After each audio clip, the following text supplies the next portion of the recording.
Kicked out as a teen for false rumors spread by my sister, years later parents see my success and demand money after they abandon me.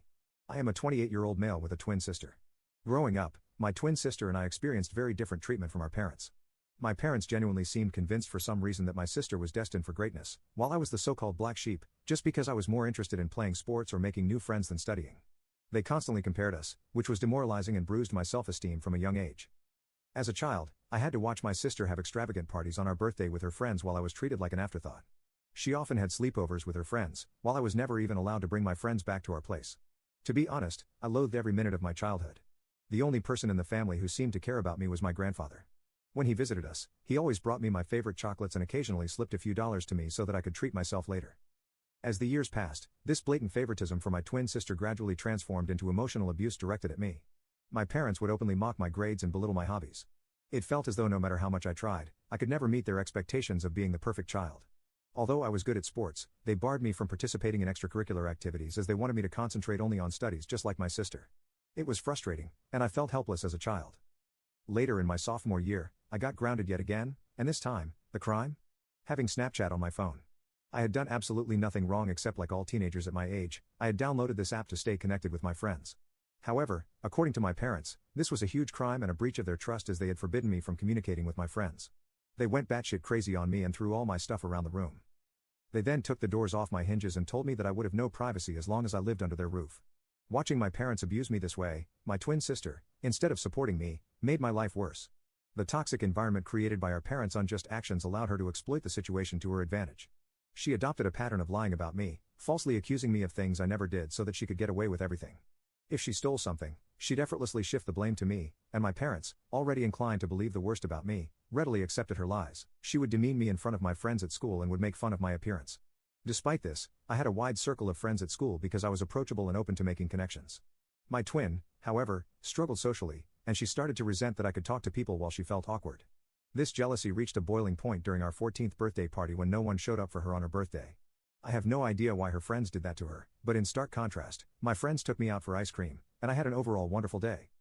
This infuriated my sister further. To take revenge, my sister began to spread false rumors at school about me where she would portray me as a spoiled brat. She would falsely tell everyone that I was allegedly physically abusing her at home since our parents loved her more. Unbeknownst to me, she took things to a disturbing level. To fabricate evidence, she would punch herself, purposefully inflicting injuries like a black eye or bruised shoulder. The next day, she would confidently walk into school, displaying the self-inflicted injuries as proof of my supposed violence and make up stories. Whenever our parents questioned her about the injuries, she would lie, saying that it was due to innocent activities like playing football with her friends. The lies and her alleged black eyes started to gain traction, and people began to believe her distorted version of events. It wasn't long before whispers started circulating, and even my friends began to look at me with suspicion. At first, I noticed subtle changes. Friends who once chatted with me in the hallways suddenly became distant. Group hangouts became fewer and farther between. It was like a switch had been flipped, and people were hesitant to associate with the supposedly spoiled guy accused of violence. One day, I mustered the courage to ask my ex-best friend why things had changed between us. He opened up about how my twin sister had been spreading rumors about me. He revealed the detailed lies she had told everyone, accusing me of things I had never done. I was shocked to hear his words. The feeling was a mix of disbelief and betrayal, as if the ground beneath me had given way. My sister, someone I grew up with, was spreading lies about me, accusing me of things I would never even dream of doing. It was a betrayal that cut deep, leaving me with a knot in my stomach and a heavy heart. I confronted my sister the day after school, but she chose to ignore me. I begged her to stop lying about me, but she smirked at me and told me that I deserved to rot alone. I was at a loss for words because her lies and behavior were starting to scare me. I wanted to talk to my parents, but I was afraid that they would believe my sister over me. The isolation stung, especially because I had always been open to making friends. It felt like my sister's jealousy-fueled lies were tearing down the connections I had built over the years. Teachers, too, began to catch wind of the rumors. It was a surreal experience, as if I were living in a parallel reality where my true self was overshadowed by the malicious stories spun by my own twin. The lies had grown beyond mere teenage gossip. They were now shaping how people truly perceive me. The nasty rumor quickly reached my principal's ears, and then my worst nightmare came true. The principal immediately called me and my sister into his room, as well as our parents, so we could discuss these alleged rumors. I sat there, heart pounding, as the principal demanded the truth. I hoped my sister would finally come clean, but instead, she doubled down on the lies. She straight up told the principal that, yeah, the rumors were true, and painted me as this bully who went around beating her up when our parents weren't around. I couldn't believe it. Shock washed over me as my sister continued spinning this twisted story about how I was angry at her for getting more love from our parents. It was all a bunch of lies, but she stuck to her story like glue.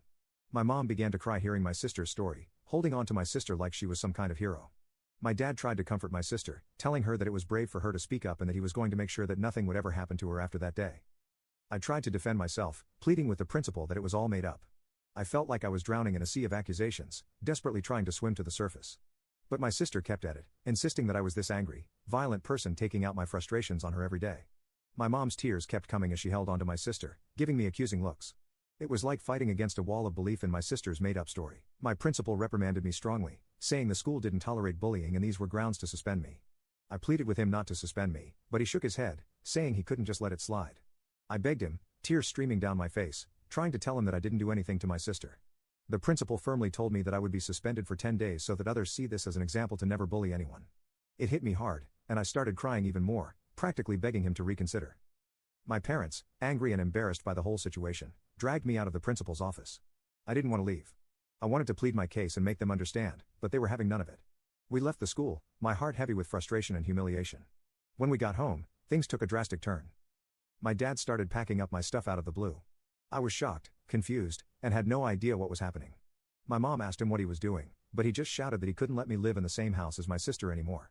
I was crying, practically on my knees, and pleaded with my sister to tell them the truth, but she stayed cold, unmoved by my emotions. My dad continued packing my things and then threw the suitcase into our foyer. I clung to my dad's legs, still begging him not to throw me out. It was like a nightmare unfolding. He told me that a bully like me didn't deserve to live in his house and that he would ask his father, my grandfather, to come and pick me up if he wanted to do that. It felt like the world had crumbled beneath me.